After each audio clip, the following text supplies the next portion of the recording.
We're boasted that to be the only church in Deerfield that had a ping pong table in the sanctuary. And so I see it's been removed.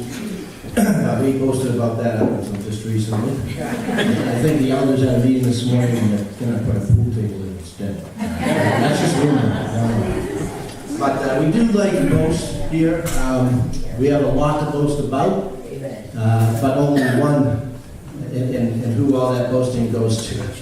And as Pastor Barry would like to say, because he loves to do a lot of boasting. And when he comes, that's really what he does. He boasts about his daddy. And so today, in today's music, we're gonna boast about our daddy. That's really the theme of our music today. And Deerfield Church, if you're not familiar with the Lights and Celebration, I mean, you know, you just put some food together and everybody shows up, you know. I mean, I think there was 60 or 70 people here the other day packing shoe boxes. Rusty says, you know, we're not going to be doing worship here. We're going to be up north, and then there's no sense in even having the door because everybody's up north, you know, nobody's here. So it's really neat. We like to be together and sing and boast. So we're going to do that this morning. And no introduction to most of you. Richard Berry has been a kind of a part of our church in terms of our support for him and our interest and passion for his ministry for a number of years now, and we always look forward to having him come. And you're going to hear a lot from him, so I'm not going to give him a long introduction, but what I do want to do is I want to pray for Richard this morning before he comes up. You've heard this at Deerfield Bible, you've heard me many times quote from 1 Corinthians where Paul has an indictment against the church in Corinth. And he says, you people are living as mere humans. And I've asked you before, what would you say if Paul said that to you? You'd probably say, well, I am a human. As far as Paul was concerned, that wasn't acceptable. That's not an acceptable answer because the Holy Spirit lives inside of us. And so God has called us to live in a supernatural way. And I know personally that in those moments that I choose to live or am living as a mere human, it's because I've chosen a path or a lifestyle or a standard that is just very human. Because to live what God called us to live requires that you and I live in a supernatural place. And Richard Berry is an example to us because he's chosen a life that requires him every moment of every day to live supernaturally. The ministry, the taxing on his body, on his time, the emotional, all that's involved emotionally requires him to live in the supernatural. The Word of God requires all of us too. And so that's an example to us. But what I want to pray this morning for Richard is that two things. One, that Richard would just keep that intimacy with Christ that we have observed in him. Because that's going to be critical to his influence and impact on the ministry. But we also want to pray for strength. For Richard, we know that Jesus is the vine and we are the branch, and apart from him we can do nothing. And so we just want to pray that Richard would continue, and those involved in the ministry as well. That they would continue to lean from that source of strength, Jesus Christ. And so, Richard, come on up. And I just wonder if a couple of people would just pray for Richard, for his ministry, but specifically that God would work in a mighty way to hold back, as Scott referenced this morning from Ephesians chapter 6, those principalities, those powers, those forces of darkness that would attempt to sneak their way in and get a foothold in Richard's life. So a couple people pray as before Richard comes to speak. Anybody at all? Father, I come before you and ask you to hold our pastor up. Even the garment that is stained by sin. And Lord, I pray that for us as well. Lord, help us to be light in this world. But to be light, we recognize we need to just hate the darkness. And Lord, give us an increased hatred for that. And Lord, we just pray that you would work in a mighty way through Richard this morning as he speaks. In Jesus' name. Amen. Amen. Well, good morning. Good morning. Man, it's fun to be here today. It's exciting. We're traveling everywhere, meeting all kinds of people. And everywhere I go, it's like you come home. It's amazing. No matter where we go, it feels like I'm home. And God's people are amazing. And what I'm finding is God is moving in such a way that He's allowing us to bring a message to all kinds of churches to get out of the box. And I'm going to talk about that some this morning from the message. You guys in here don't have to worry about it. I don't think you can find the box. So, and I say that as a compliment. What I run into around the country, and I hear and I see and I talk to pastors, is we've been regurgitating the same stuff for years and expecting different results. Going to the same committee meetings, holding the same things, reading the same books, talking about the same things, and doing nothing. And it's been going on for years and years and years, but something's happening right now. There is a spirit moving across America right now that God is moving, and I'm seeing it as we travel. We're seeing changes, and I'll share some of that with you, some of the marvelous stuff this morning that's blowing me away. But where we're at right now, we are seeing over 400 come to Jesus every year. Every week, more come to Jesus, literally every week. And we are feeding over 1,100 households in 3 counties out of our pantry, and we don't buy food. We are inundated, and it just keeps growing and growing and growing. We make 3-4 trips a day hauling food from the markets, local markets, and they're just pouring it on us. And every time somebody else drops out and quits, they call us and say, we're just going to give it to you. So and they just keep adding it on as God just piles it on and just keeps coming. And it's amazing. It's so amazing. And He's getting the glory for it. It's all Him. We've been at this now for over 9 years. We still don't have a budget. And as I shared with the guys this morning, what do you budget? When you got nothing to budget, everywhere I go, I hear the same thing from leaders in church go, you've got to have a budget to run a facility. That's good business. I don't have good business. I have Jesus business. All right? That's my business. All right? Okay, so I said, you tell me how to divide it up. All right? Our guaranteed income that people have promised to us is way less than what we spend every month. So how do you divide that up and budget that? When are you going to decide where the money goes? What happens is, when the bill comes, we pay for it. That's our budget. And if we don't have the money, we go up to the mailbox and say, Lord, we need some money in the mailbox. And it shows up in the mailbox. That's our budget. That we don't operate in the norm. And Rusty just nailed the nail on the head, and he hammered it. And he says we live in the supernatural, not the natural. Because if we weren't living in the supernatural, we cannot do what we're doing with Shelters by Jesus. Next month, our first baby is born in Lewiston, Maine. It's going to be called Sheltered by Jesus, Lewiston / Auburn, LA. So Sheltered by Jesus, LA opens next month, supposed to, with a 42-bed men's facility. So already going in, ready to go. So we're praising God for that. We're going to have a baby. Isn't it cool? Still not invited to the shower. I wasn't invited. No, they won't let me go to baby showers. I went to one. I got kicked out from that one. So, this young man there has had his hand up, wanted to say something. Yeah, is your mic on? What's that? Is your mic on? Is my mic on? Yeah, it's not coming through. It's not coming through. That's why your hand is up. I got my lights on. Nobody's home. Okay. Maybe just move it towards the bottom of the button on your shirt. I think maybe that'll do better. Move it. Yeah. Okay. There's nothing coming through it anyway. My light's on, nobody's home, but I'm so loud they can't tell if I got it on or not. So. Want to just go without it? Sure, that's fine. All right, that works for me. I never have a problem getting heard. Would you mind just very quickly telling us what you do? Because some have never heard of your ministry. What your ministry actually is? Would you mind just telling us that? Okay. We had a few that never heard. Okay, when I go back to church again, I jump by that because I think everybody knows. Yeah, we have a few that have. Okay, ministry is to the homeless.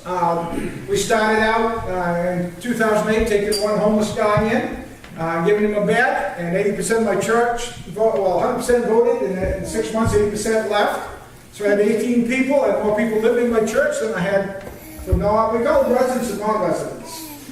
Our non-residents are starting to grow, but we feed hot meals every day, 7 days a week. We're a 24-hour shelter. We have a men's shelter that we built, and now we have families in our church. And this spring, we're looking to break ground for a 48-bed family facility, which will be the first one of its kind in America, I was told. There's none like it. There's no family ones. It's men and there's women and kids, but there's no family ones in America. That's what I was told. Now, if there's one, somebody let me know about it, I don't know. But anyway, this will be a 48-bed facility geared to families with a community-style playground fenced in for the kids, with sliders to get in and out for safety for the families. And we're right where God wants us. We don't have any money. But I'll guarantee you right now, that will stand to God's glory over the next year or two. It will stand up. That's where we're at. It's mandatory if you come to live with us. You have to go to prayer meeting 8 o'clock every morning. We have full worship services 7 days a week. You have to go to worship service every day. And that's why we're seeing so many people come to Jesus. Lately, I hear all the time, I shouldn't have to go to your service. Now I ask them, did you sign the contract? Well, I did. Did they read the contract to you? I know they did, because that's what they do. And you put your name there, yeah, you're going to service. And a guy a few weeks ago, I come in my office and he says, I shouldn't have to go to your service. It ain't fair. I said, no, it ain't fair. But you're going anyway. But he said, I'm a Wiccan. You can't put a Wiccan in your service. I said, no, I guess I am. You're not the first one. You're going to my service. And he says, I worship Satan. I said, okay, you worship. You're going to sit in there and listen about Jesus. I don't care who you worship. You're going in anyway. That was on a Monday. That Saturday night, he gave his life to Jesus Christ. And I was worshiping Jesus.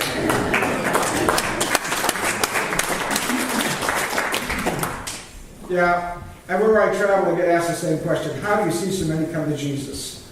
And I said, because of what we do. God has an assembly belt. He sends them in. And what we've done is we've changed how church is done. We've gone outside the box. And I've learned sign language. I played the sign language. I don't know it. So I made up my own. Actually, I went online to find one because I'm glad Carl Turner's here, because Carl Turner was at Trinity when I came in 1992. He actually was the chairman that come got me when I resigned my first church. So he knows it's true. Our church was known as the mean church. That is the truth. And somebody asked me all the time, where you pastor? I say Trinity, but well, you're at the mean church. And I tell you, if you've been to that church, you'd have known they were right on money, man. They worked for that. So I wanted to find the sign for mean church.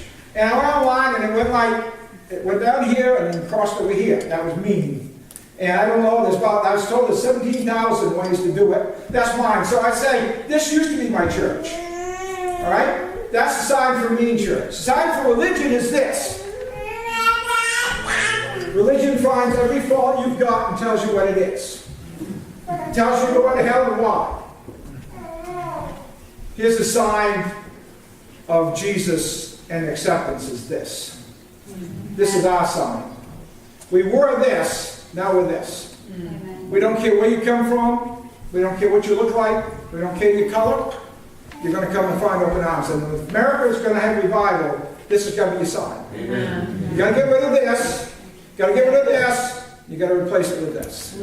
Then you're going to see salvations like you've never seen before. And I think America right now is ripe to get it on. I think the church is getting tired of regurgitating the same old thing. I come in and saw a ping pong table in here this morning. I said, praise God! The box is gone.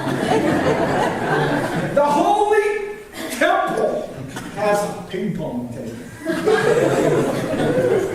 What you're finding out is that Holy Temple is just a building. The Holy Temple is everybody here. Amen.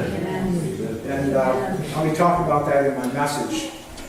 I just come back. Last week I was in Brooklyn, New York, being interviewed for a documentary. There's going to be a documentary movie coming out.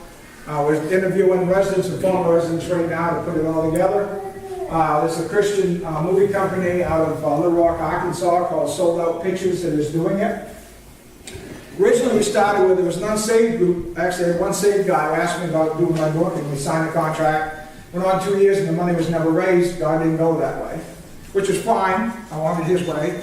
But this company's talking about doing the documentary and then following up with a motion picture. That's what we're talking about right now. And I don't have to raise any money. One of the guys that's involved in the movie is Michael Norris, who's Chuck Norris' son, and the Norris family is behind this company. And so they're looking to get more Christian stuff. They put them on Pureflix. And so this is where we're headed for, as a Pureflix, I guess. And I tell you what, when this hits America, this is going to rattle some cages. It's going to change some minds about how to do church. That dressing up and going to church on Sunday and sitting there and telling each other how great you are is coming to a halt. It worked in the 50s and 60s. You had the blue laws. There's nothing else to do on Sunday. I grew up in that time. I mean, there was nothing. I went to Sunday school, never heard the gospel. Went to Sunday school. Why? Because all nobody's in Sunday school. They had no place else to go to play. They gave us Kool-Aid and cookies. Now I'm in. You know, that was a big thing then. I know you kids are thinking Kool-Aid and cookies. What an idiot to go there for that. But you have more going on today than I had back then. But we are, you sat like a little tin soldier in your seat. You dressed up in a little suit and a bow tie, which is fine. And when I started what I'm doing, because my mom still goes to my church, some of my family had left, but my mom's there, and she's still struggling with how I dress at church. In the summertime, I wear my shorts and t-shirts and sandals, and she keeps saying, "Rick, how many times we tell you growing up, you wear your best for Jesus?" And I said, "Mom, I'm wearing my best every week for Jesus." She says, "I know you got better clothes than what you got on today. I'll buy you some if you don't." I said, "Mom, I'm dressed just fine." I said, "You know how you dress up for Jesus? It's here." And I said, "Every time I show up, I'm dressed for Jesus." He can care less about suits and stuff. He wants my heart. And the churches have got to give them their heart. And don't worry about how people come dressed and how they look or how they smell. Just give them your heart. Be receptive. This is for relationship. Get rid of religion. We don't need it. And here we are, we got all these things teaching how to pass out tracts. I did that in Bible school. We even went out on the tract passing all day. And I said, that's okay. I'm not knocking giving out tracts. Somebody do that. I mentioned one place where one old woman just about had a cardiac treatment. When I said, I don't pass out tracts anymore. And I said, what I do, I pass out bologna sandwiches instead. Because if a man or woman is hungry, they're not looking for a tract. They don't care about eternity at that moment. They care about the moment. All right? When their belly is full, then you can talk eternity. But you talk eternity with an empty stomach, you hand them a tract, they can't eat it, they're going to throw it away and look for something they can eat. All right? Give them Jesus. Give them a bologna sandwich. Well, that's, metaphorically, give them whatever they need. But people are scared and hopeless. They're not looking for a tract. They're looking for some care and concern to help them out of their situation. Then they want to listen about eternity. Because the question they get asked all the time is, why are you doing this for me? And I tell them, because of Jesus. Jesus loves you, so I love you. And then come on the weekends when I'm preaching, and from at home I usually do the Saturday night, I usually on the road Sundays. And I give an invitation, I say, do you want the Jesus that's been feeding you all week, that lifted you out of your depression, that's helping with your addictions, would you like him in your life? Well, guess what? Of course they do. Of course they do. I don't have to threaten them. Just share the love with them. And they grab Jesus with both arms and hang on. Then you watch him change. And my book is a testimony, my second book. We have more books, by the way. I did the second book. And this young man is going to be on the documentary. He's a young man that we got out of jail. He was a drug dealer, drug addict, had been since he was a kid. He's got more tattoos than a power. And rough ticket, man, was he rough. But he found Christ when he was with us. Then a couple years later, I was doing a message down in Gorham, Maine, and this kid walks up to me. He says, Pastor Mary, do you remember me? I'm Aaron. And I'm looking at him thinking, the Aaron I know didn't look like that. He says, I'm Aaron. I'm the guy you took out of jail that found Jesus and got. He said, I've been clean for these years. I'm now married. I've got a job. I've got a car. And I'm excited. I got a baby on the way. My life is fantastic. And then I went to speak a couple weeks later, and I was introduced. The lady was introduced. Says, Pastor Joe wants to introduce Pastor Barry. I don't know who Pastor Joe was. I never heard of Pastor Joe. And why does he want to introduce me? We never does it make. All you got to do is holler out, Richard's here. That's introduction enough. But he got up and he said, I want to tell you this. I asked to introduce this man because a couple of years ago, my daughter came home with a stray and said, I'm in love. And I looked at her straight, and I go, no. It was there. He said, I want to tell you something. I'm the proudest father-in-law in the world. I got the greatest son-in-law. He is just as awesome as he can be to my daughter, and I can't wait for my grandchild to come. He works hard. He does anything for anybody. He has a love of Jesus all over him. And he said he got that by going through the shelter in Skowhegan, Maine. So I want to introduce Pastor Barry. Well, he said, I heard from Aaron a while ago, and he sent me a thing. He said, I want you to be the first to know. I just enrolled in Luther Rice Bible College. I'm going to be a pastor. And he's in my second book. He's going to be in the documentary. Then people say, why do you do this? Why do you put yourself through this? See the results. And you'll understand why. The changed lives. What Jesus is doing because we love him. And we take care of him. But we have to get out of the box to do it. Can't play church. Not and serve Jesus. You want revival? I was asked to speak at a revival meeting down in Tennessee. I hadn't even been to a revival meeting. And I got down there, and there was this church I went into, and man, sorry if I'm picking on the elderly, but I'm elderly, but there was nothing but blue and white hair in that whole place. A few kids, and there must have been great-great-grandkids or something striking down there. And I'm thinking, what do you want me to do here? And then the pastor had heard me speak before. I was at Tennessee at a pastor's conference, doing a Southern Baptist conference, asked me to speak at. And he heard me and he wanted me to come. And he said, because you bring fire. I want you to bring fire. And I'm thinking, man, you don't even have any sticks here. You know, wow. I mean, these guys crinkle when they walk. I mean, they're old, man. That Bible teacher, I'm telling you, he was with Noah on the ark. That Bible was old. And I'm thinking, oh God, what have you done to me? And the name is Tommy Johnson. So he got up and introduced me. And then I shared, like I normally do. And I'm thinking, they're going to hate my kids.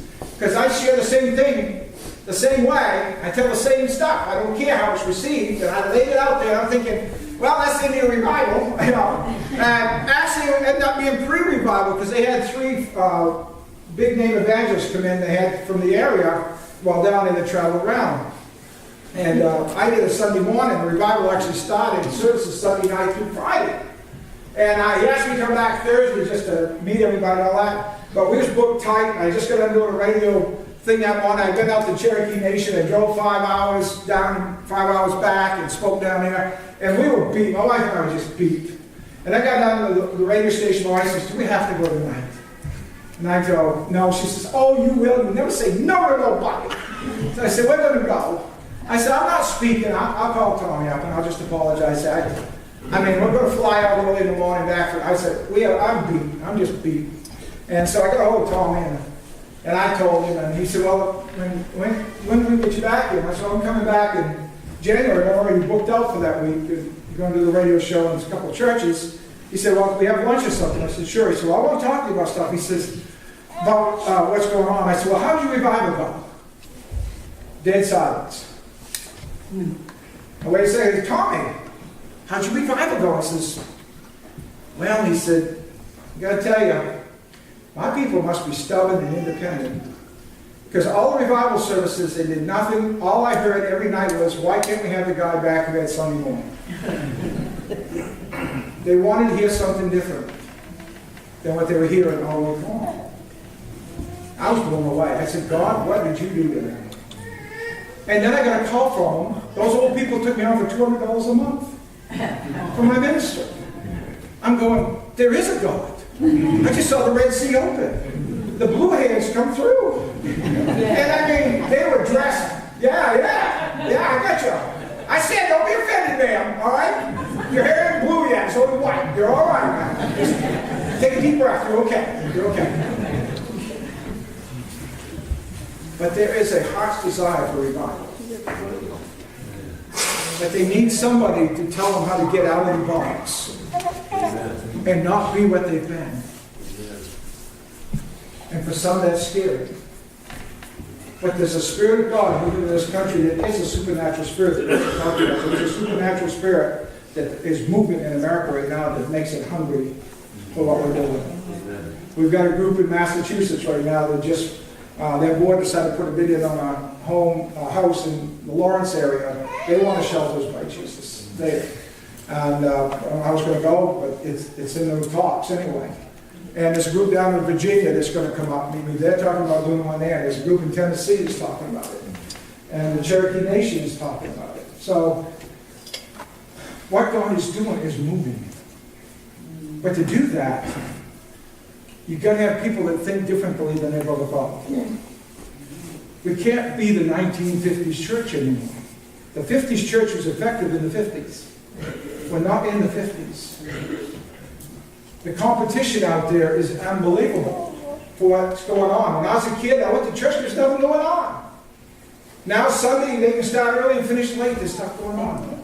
Now I'm not talking you got to stand on your head and be a clown, but you got to have something that draws them to it. And this homeless ministry has got people curious, and they're coming. They come and check us out. They want to meet the crazy hit from Skowhegan.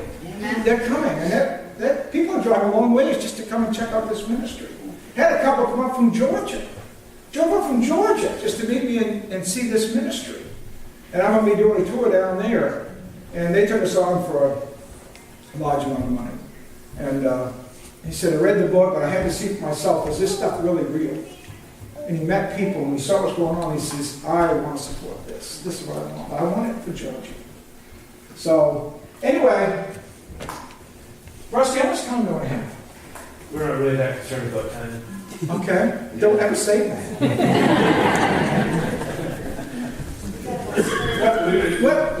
Please stop at 11. At 11? Yeah. Okay.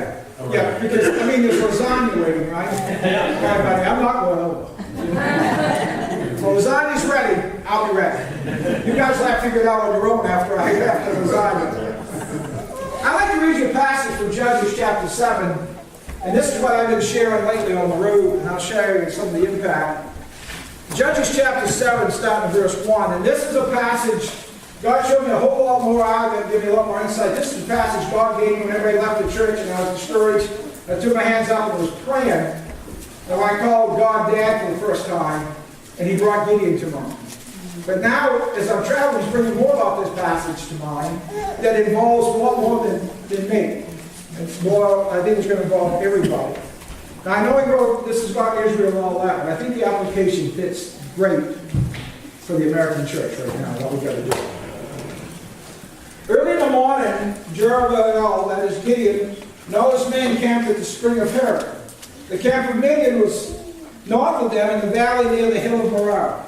The Lord said to Gideon, you have too many men for me to deliver Midian into their hands, in order that Israel may not boast against me that her own strength has saved her. And that's the passage that I lived on. That's what saved me and kept me going. Right here. That's what He brought to mind. That scripture. And that's how, now to the people. Anyone who trembles with fear may turn back and leave Mount Gilead. So 22,000 men left, while 10,000 remained. The Lord said to Gideon, there are still too many men. Take them down to the water. I'll sift them for you there. If I say this one shall go with you, you shall go. But if I say this one shall not go with you, he shall not go. So Gideon took the man down to the water, and there the Lord told him, separate those who lap the water with their tongues like a dog, from those who kneel down to drink. 300 men lapped with their hands to their mouths, and all the rest got down on their knees to drink. The Lord said to Gideon, with the 300 men that lapped, I will save you, and the Midianites, give the Midianites into your hands. Let all the other men go, each to his own place. So Gideon sent the rest of the Israelites to their tents, but he kept the 300 who took over the provisions and trumpets of the others. Now the camp of Midian lay below him in the valley. And during that night the Lord said to Gideon, get out. Get out against the camp, because I'm going to give it into your hands. If you're afraid to attack, go down the camp with your servant Purah and listen to what they're saying. Afterward, you will be encouraged to attack the camp. So he and Purah, his servant, went down to the outposts of the camp. The Midianites, the Amalekites, and all the other eastern peoples had settled in the valley thick as locusts. The camels could no more be counted than the sand on the seashore.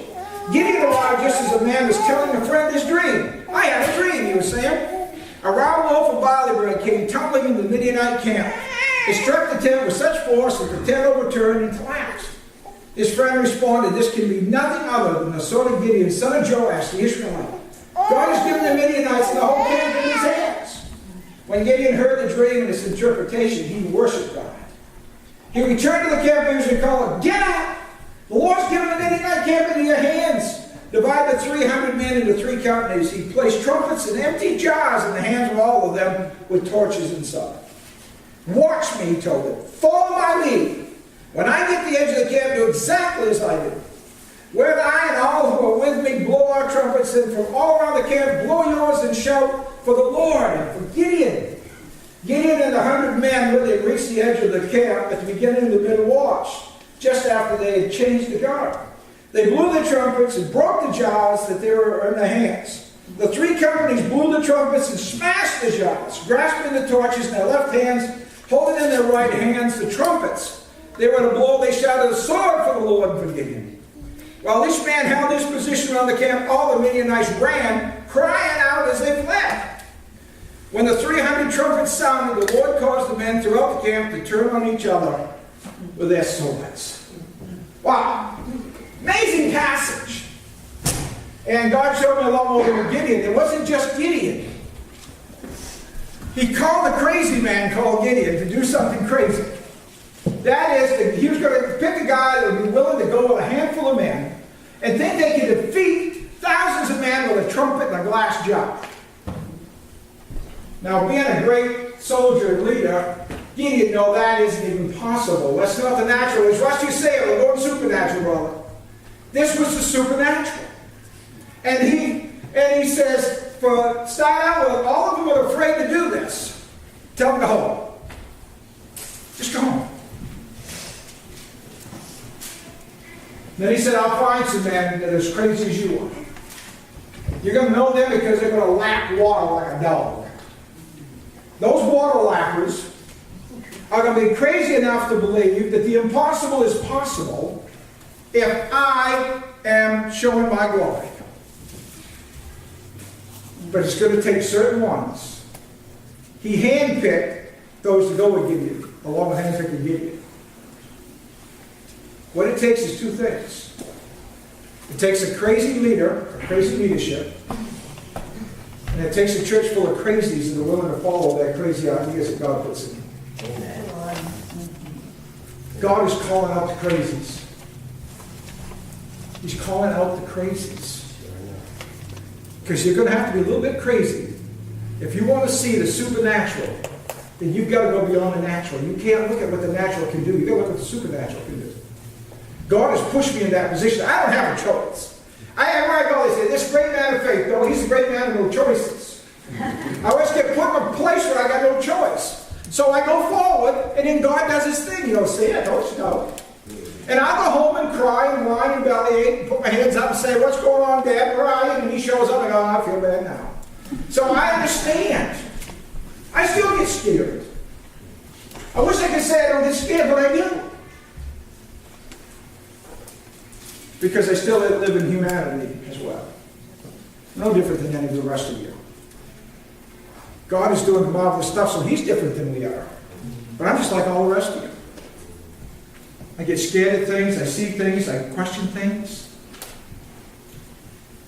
But I know one thing.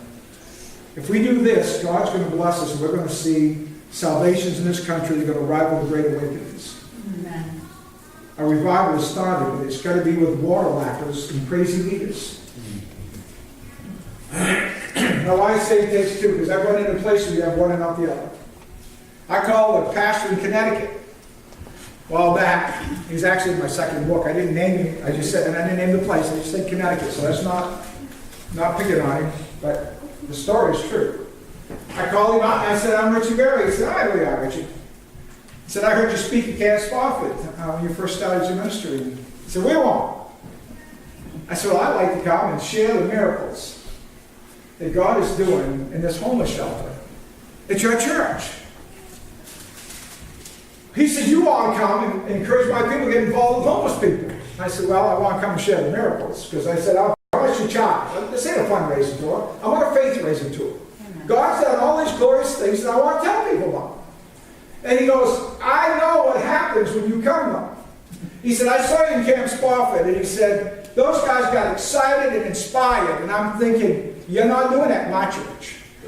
Because my people would be inspired to do something if you showed up. So no, you can't come. He said, would you please take me off your list and put me down as a no-call list? I said, I'm putting you down as we speak. He admitted that his church would go out of the box if they were given a chance. But they weren't going to get the chance because they had a leader that wasn't crazy enough to step out of the box. He liked the box.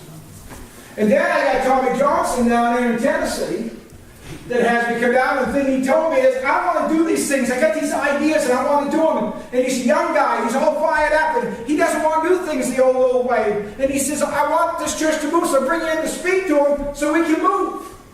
But the problem there was you got a fired up, crazy pastor, but the congregation was still in the 50s.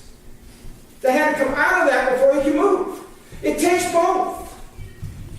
I spoke in a church in Maine, I won't say the church, but I did a missions conference a while ago.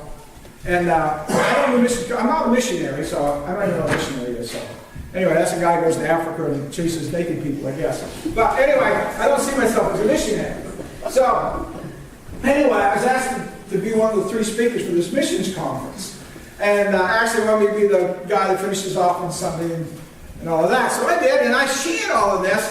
And I shared some stories with it. One of them is about a guy in Denver, Colorado. His church started out with the idea that they would only grow so big and then they'd break off and make more churches. But what they were going to do, they were going to go way out of the box. 3 Sundays out of the month, they were meeting in the building. The 4th Sunday, they were going to meet in somebody's home that was poor. That's where all going to gather. The giving was going to go to it and everything. They were going to find poor people. They were going to fill their cupboards with groceries. If they had to have repairs, they were going to do repairs on their buildings. And the whole church was going to go and take their food and have a potluck at that home. So they got out of the Holy Grail building and went to them. And people started getting saved like crazy. I think they've had like 4 or 5 break-offs already. It's been like 6 years. They've grown so fast they have to break off like every year. Because every time they go to somebody's home, guess what they do? They get saved and go to church because they want to be with the guys that came over and helped them. They're doing this. Wow. I heard amen, brother, preaching, all this stuff. And this is a real laid-back church. I mean, the pastor's wife wears the full dress, the bonnet. I mean, she looked like she stepped right out of a 50s magazine. You know, it's like... And the pastor, all the time I was preaching, I know he could tie his shoes because he looked at the shoestrings all the time I was preaching. And I understood he really didn't want me there. But the missions leader had read my book, and he set up the conference, and he had me come in as a keynote speaker. And I know the pastor wanted to shoot him. But I said I'd come. So when I'm done, here's a pastor like this all the way through.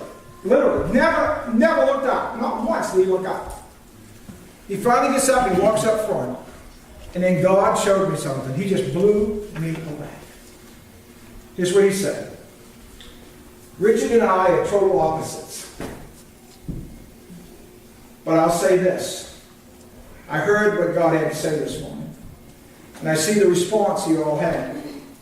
And if you want to do this, I won't stand in you. So you go ahead and email me and text me with names of people in our community that you want to go help. And we'll do it, if that's what you want to do. So God had a bunch of water lappers, and I'm not a crazy guy, but the water lappers overlapped the guy that didn't want to lap on. Actually, that church is going to be involved in our Thanksgiving dinner today. They're coming down and helping with it. They want to be involved with homeless ministry. God's doing some crazy stuff. And he's getting people to think different than they've ever thought before. Now, because I act charismatic, everybody around God, they go, are you Pentecostal? Do you believe in speaking in tongues? And I said, I don't believe in speaking without a tongue. That's my theology on tongues. Everywhere I go, I use my tongue. And I speak. Now, I know we can get into all discussion, but I ain't getting into that. Everywhere I go, I said, here's my theology. You can put me anywhere you want. Love God with all my heart, soul, mind, and spirit, and my neighbors myself. End of theology. Amen. If you can agree on that, we hitch horses. We're going to go to work for Jesus. And we're going to take America for Jesus. And we're going to have a revival in America for Jesus. If we can get to where Jesus said the most important thing is love the Father and love your neighbor, we're going to be okay. Get rid of the crap. Because of all the stuff being taught out there, crappeth. That's King James. I changed that so it fit. Tonight, they're crappeth. It's been regurgitated so much, it's like a cow chewing its cud. It's time to get away from it and move on. As I was sharing last night, so many times we plan and plan and plan and plan. Churches have become like the football team in a huddle. You know what? They have a huddle. The purpose of the huddle is to figure out what the play is. How many of you played football or know what football, how you do football? Oh, come on. Where did you grow up? How many know what a huddle is? Ben, good enough, I'm giving you a know about football. You know about the huddle. Because the purpose of the huddle is you get together and go, you're going to go to that spot, you're going to go to that spot, you're going to go to that spot, and you're going to this spot, and if everything works out right, I'll get you the ball, let's go. But you know what the church has done? They've planned and planned, and they've thought and thought and prayed in the huddle. And they haven't broken the huddle yet. They're still in the planning stages. And they're reading all these books on revival while they're planning. I'm going to show you the revival book. That's the best-selling revival book on the market. If you throw the crap out and use this, you're going to get out of the box and you're going to get rolling for Jesus. Now, this church is out of the box, so I know I'm going to offend you by saying that this one, but I've gone places where I thought I might offend, but they want to get out of the box too. God's people will be moved in their hearts to stop doing business as usual and do business as Jesus usual. And I'm excited about this. So, what I'm going to do, I got two people, they're not husband and wife, they're just two people. They're going to get out, and they're living at the shelter, they came together. And I just wanted to tell you why they're at the shelter and what the shelter means to them. Can you do that quickly, guys? We got 10 minutes before 11. I'm Jenny. We've been at the shelter almost a month. When we first came, it was just a quick fix, get out of the cold, and we didn't plan on staying very long at all. Within 24 hours, God really showed us the miracles, the people around us. And we are now staff at the church, permanent residents. I think we're going to be there for a long time. I know he's threatening us. We see miracles happen there every day. When we heard about it first opening up, it was just, like Pastor said, one man. People donated, bringing in food and clothing just for the people in the church and in the shelter itself.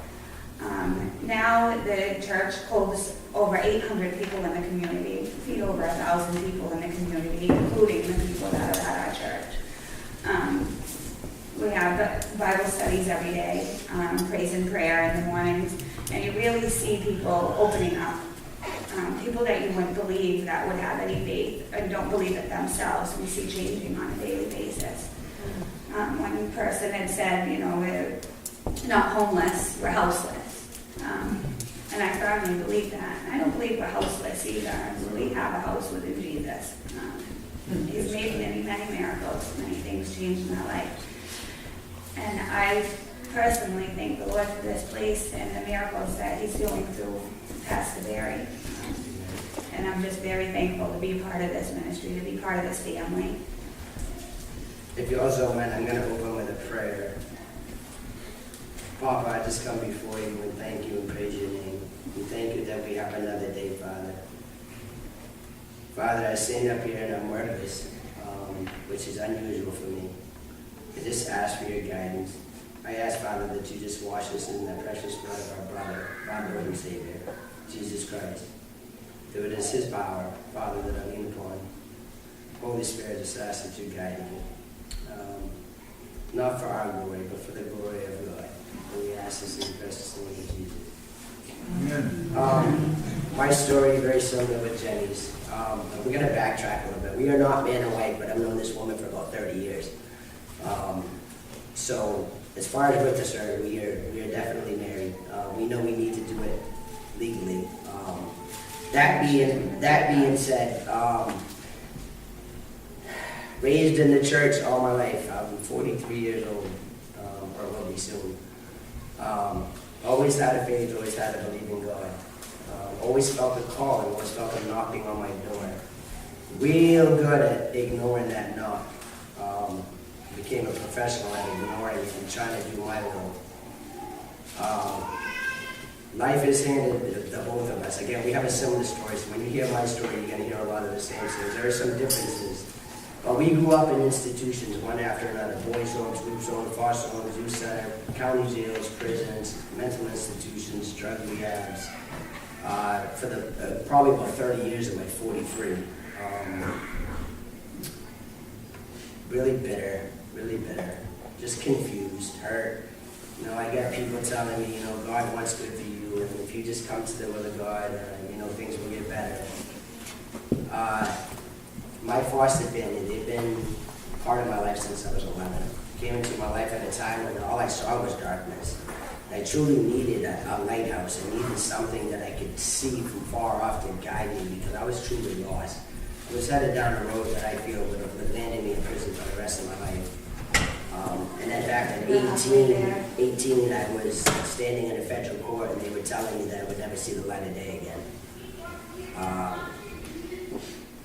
For the last year, we fought to come discover in Maine.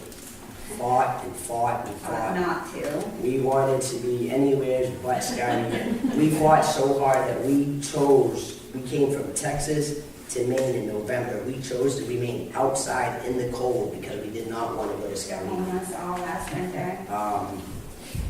Boy, were we stubborn. It was a cold winter last year. We have family and friends that have been praying for us, and over a year ago we heard, we had been heard Pastor Barry speak, and he's praying, he's calling the crazies, he wants to help, and we think that this would help you. This is a place where maybe you could come closer to God, and then they wouldn't worry about us so much. And we fought it tooth and nail. They've been praying for help for over a year, and we've been running away for over a year. So about a month ago, we ended up in Skowhegan by his design. He closed the doors that needed to be closed. Thank God that he's so patient and so loving. That we finally answered his call. We finally acknowledged his presence and his voice. And we did, as Pastor Gray suggested, we kind of jumped out of the box. We kind of jumped blindly and saying, you know what, we tried to do it ourselves. Maybe we need a guiding hand. 4 months of trying to recover from a heroin addiction that truly had us buried. I don't know how much local news you guys get from Maine down here, but we have friends that die on a daily basis from a heroin addiction, literally on a daily basis. We were so lost, and the fact that we were able to get out of there and see a light and see some hope. The difference between this shelter, and I'm not marketing, I'm not trying to sell this because God is already so big. The victory is already there. This is already done. We just happen to be a part of the process. Living in the flesh, my fears are I don't want to give up using. I don't want to give up the fasting. But I thought being a Christian meant you had to sit and be bored, that Christianity was boring. But let me tell you what, I'm so excited. I've had more excitement in the last month, more peace. And this is what that shelter has done for me. It has given me a building to rest my head. It is a home. It's not a homeless shelter. People call it a homeless shelter, but truly for those that are seeking something more than this world, it truly has become a home. The desires, the wants, I don't know if anybody, addiction is addiction. I don't care if it's drug, I don't care if it's sex, I don't care if it's money, eating, whatever. Addiction is addiction, and it all leads to the same. But to have that desire, to want to pray, to die to myself, to die to my will, when I stepped through that building, I thought it was another institution. My mind went like, oh, here we go. It's just another place where we're going to get preached at. And where's my mind blown away? We just had a ride to Florida, which was where we were going before we came here. We've been trying to get there about a year. We just got a ride, some of the people, part of the family there, ended up leaving, got a car and going straight through. They're there right now. The woman had said, you know, you've been praying, trying to get out of here, you want to go to Florida, well, God just gave you a free ride. We turned that ride down. Yeah, probably one of the hardest decisions we've ever made. But truly believe that where we are is where we're meant to be. God got us here for a reason. We're so glad to meet you all. Thank you, guys. Thank you.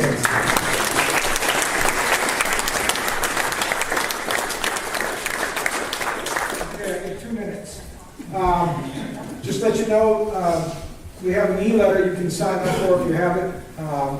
We have letter comes out every week or every other week. They try to get it out every week if they can. It tells you what we're doing, what's going on, what's happening. Everything keeps you updated. If you'd like to stay updated on us, in there. The other thing, what? I don't mean to interrupt, Pastor. Just so you guys know, when I picked up this book and read it for the first time, the blessings were almost immediately. If that's not enough for you guys to buy the book, and I'm not trying to sell the book, but truly, you will be blessed by reading this book. The miracles in the hand of God cannot be denied. The power of God is real.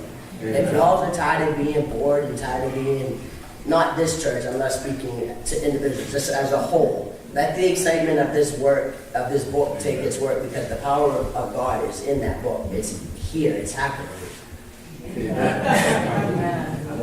Yeah, you can sit down. You're not getting, the other thing, we do have t-shirts and stuff for sale if you want to buy them. The books are $10, but they're free if you don't have $10. Look, I'm not here on a fundraiser. I'm on a faith fundraiser. And we want to put that book in your hands if it'll help you. If you haven't got $10, don't worry about it. God, somebody else will pay the $10 a lot more than that. We was at one place, a woman come up to Eric, it was a small church, and said, I want a book so bad, but I don't have any money. And Eric said, well, just take the book, somebody else will offset. I said, that's what pastor says, take the book. The next woman stood up, wrote a check for $1,000, said, I think this will cover that lady's book. That happens all the time. So we don't worry about it. All right, seriously, if you want a book, don't leave without a book. All right? I guess that's all the sales pitch I got left. Rusty, it's all yours. Or somebody's, whoever's. Thank you for listening to us. God bless you.